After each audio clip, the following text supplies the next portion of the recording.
Hello, it's Doris with Aldi Books. Happy Friday. Happy Teacher Appreciation Week to all my teacher friends out there. I must tell you, this has been the best Teacher Appreciation Week on record. My county, my schools, all the schools do their own individual festivities, but I'm lucky enough to go to 3 different schools, so I got to participate in 3 different festivities, and it was just next level awesome, like every day. And today the culmination was just, let's just say I am well fed. I am well fed. So there's a few random clips at the end of this, just random things that I happened to film this week. I don't think there are any cat videos, but I'll see if they're doing anything interesting when I'm finished and tack that on. So random bits at the end, but we're here for the books. Friday reads. Oh my goodness. So today's May 6th, in case you did not know. And I am on track to have yet another awesome reading month already. So I finished 4 books. Like, I just finished number 4 maybe 5 minutes ago. So 4 books in the first 6 days of May.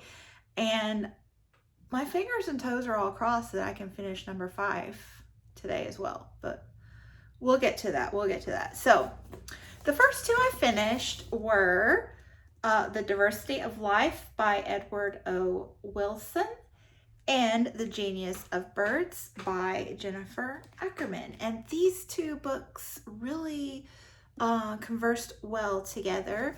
I filmed a reading vlog for the Book Naturalist. This was my Book Naturalist read for April. So I talked about this one and then also this one quite extensively in that reading vlog if you care to watch it. But just in brief, this one is very much a biology textbook from the early 90s. It was originally published in 1992. And like Heidi from My Reading Life actually had this as one of her biology textbooks from back then, and it was very impactful for her. I actually did some annotating in this one. So very interesting stuff. Obviously it was dated. There has been a lot of breakthrough ground in biology in the last 30 years since this was published, but I found that extremely interesting. So it's not good if you just want it for reference material, because it is obviously dated, and if you are not somewhat well read in this field, you might not realize.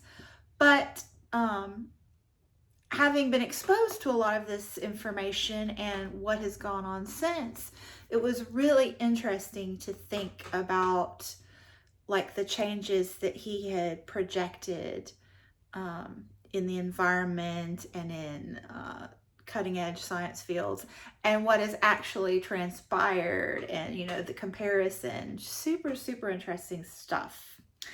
And then The Genius of Birds was just so charmingly written. I just thoroughly enjoyed this. I almost lost a bookmark.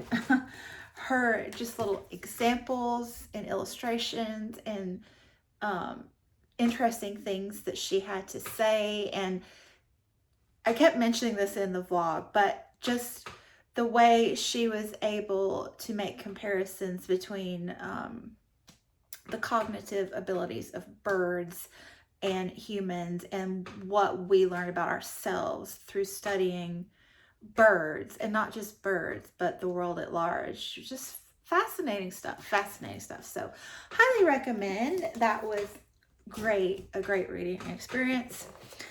And then the final book in my shelf unhaul project from April. So I chose 10 books the last 10 days of April, one each day. Books that I was less interested in, thought I was not interested in at all, some of them. But I hadn't, got up the courage to unhaul these yet. Courage is not a good word. There was something holding me back from letting them go. Various things. I think I vlogged and recorded all of this as well. So a lot of exciting stuff in my videos recently. Anyway, this was the 10th one, and I picked it up a day late, I think,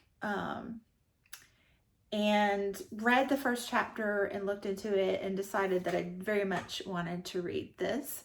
So I did. I continued reading it this week and finished it a couple days ago. It's a short book, 160 pages.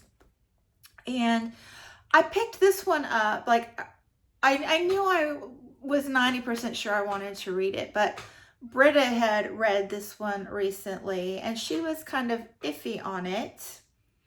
But the things that she didn't like about it, or not exactly didn't like, but things that weren't her favorites, were things that I thought might interest me. And they were. I was right on that. And I think she liked this as well. But the landscape in here, and nature as a character, the setting as a character in the story, was just really gorgeous. I really, really tremendously agreed with, my psyche agreed with Willa Cather's style of writing. The simplistic yet very gripping nature writing, landscape details were just so good, so good. I was captivated by Alexandra's character. Really, several of the characters. I was very interested in this story. It just was compulsively readable to me. But it turns out I also agreed with Britta about the storyline, the plot itself. So as I said, I found it compulsively readable, which I don't know if Britta did. But the last, I don't know, 20-25%, I just didn't get it. Like, the decisions the author made about the characters. I mean, the drama was there. I guess she felt like after a whole novel of not much, that you needed that much drama to make up for it. I don't know. But the ending just, it just didn't connect. So I would say that this book, like, as I was reading it, I very much felt like it was a combination of Little House on the Prairie meets Anne of Green Gables, but for adults, like the whole way through, and I just really loved it. And then the ending was I just found a real disconnect between the story and the ending. So, I'm with Britta. Some things I liked, some not so much. But overall, I really did enjoy this reading experience. And then the one that I have just finished was Eloisa James, How to Be a Wallflower. So this is a Regency romance that I'm reading with Heidi and Katie. And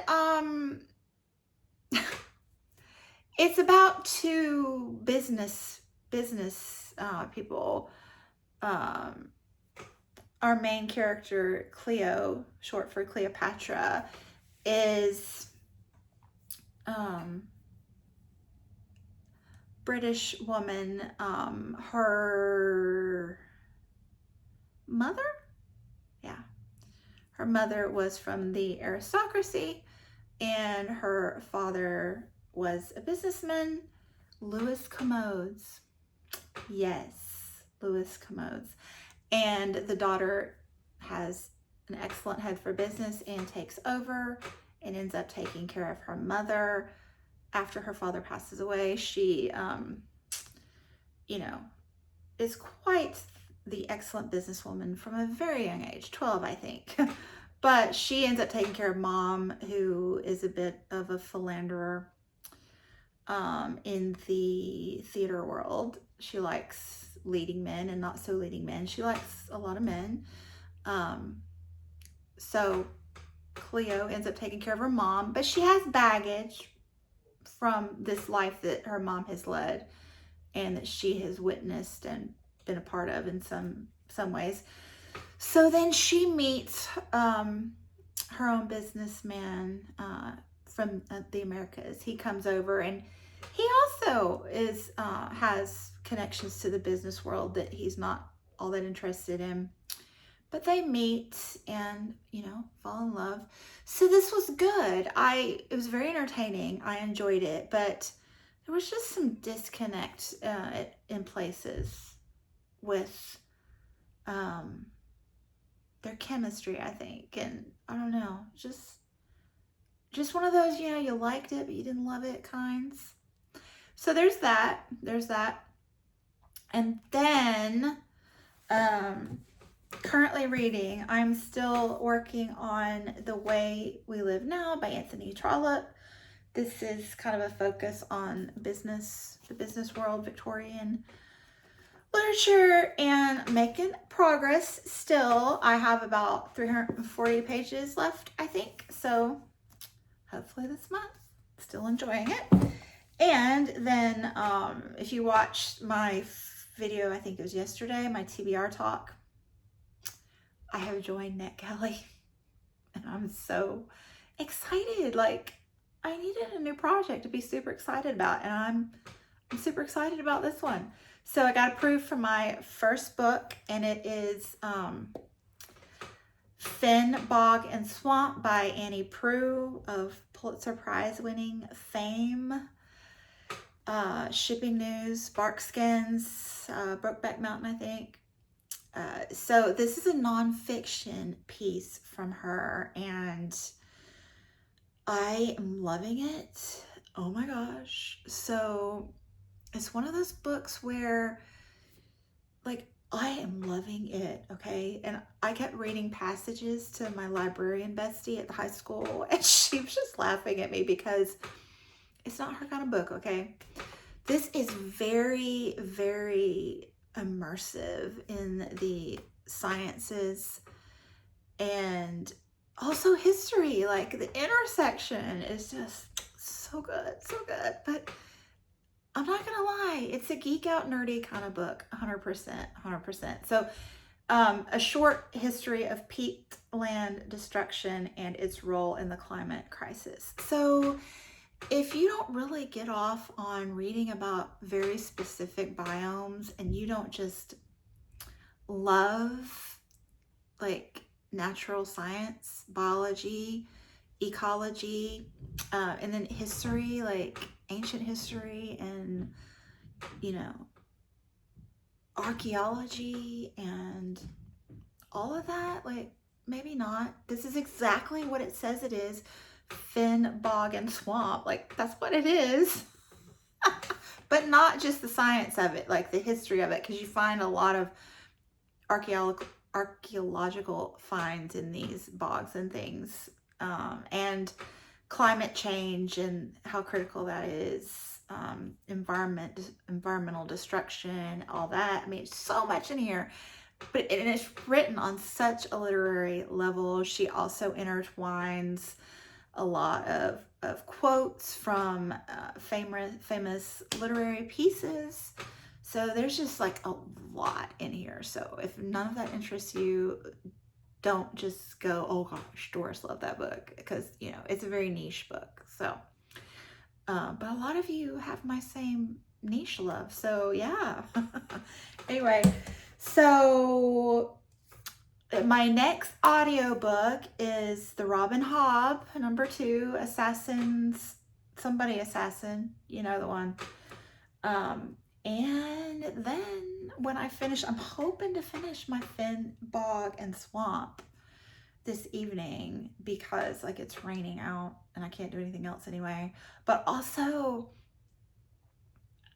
NetGalley, okay, it's on NetGalley, and I went from being a nothing there, like I was a nothing, to being a 0, which is highly problematic for a competitive person. I don't like being a 0%. So I need to finish this book so I can be 100%. Hopefully before any other publishers check in, because I requested 7. This is such a game. This is such a game. I requested 7 because I didn't know if I would get any. And then I've gotten the 1 so far, but the other 6 have not been looked at. And I don't want them to think I'm a 0. You know what I'm saying? Like, hopefully they would look farther and realize that I just started and that's why I'm a 0, but I want to get past the 0 status is what I'm saying. So, yeah. After I finish the Finn, Bog, and Swamp book, I'm going to pick out another Springathon read. Very exciting. So, fun times ahead. Stay tuned. Like, gonna be reading a lot. I can feel it. Okay. Thanks so much for watching. Enjoy the random clips. If you're interested in that sort of thing, I hope that your weekend is off to a great start. And I'll be back soon. Bye.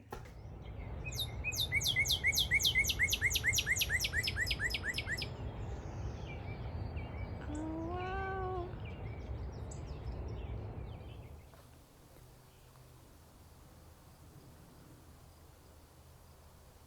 Fritillary.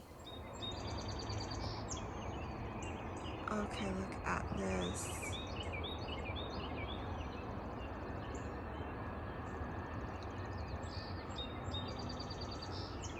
Sky is beautiful. Okay, truly, I do not know why I find this so much fun, but I got 3 more. Oh, happy day. My treasure drawer is so happy. Oh no, I didn't bring a raincoat. Look at that. Happy Teacher Appreciation Week to me. So Friday, the elementary is giving us a salad bar. They must have known I've only eaten 1 vegetable all week. True story. Then they have these, which I tasted this morning and got another bag. They are gluten-free. Also, no corn, rice, wheat, or dairy. Like, what are they even made out of? Sorghum, apparently. Whatever that is. Anyway, they were really tasty. The first Cheeto-esque chip that I've had since Gabriel was a freshman, and now he's a senior. You guys, this might be the most exciting thing to happen to me all day. Alright, the Dairy Queen was at the middle school, and now I'm getting barbecue at the high school. Today is a great day to be a teacher. What y'all doing, babies? You taking naps? You taking little naps?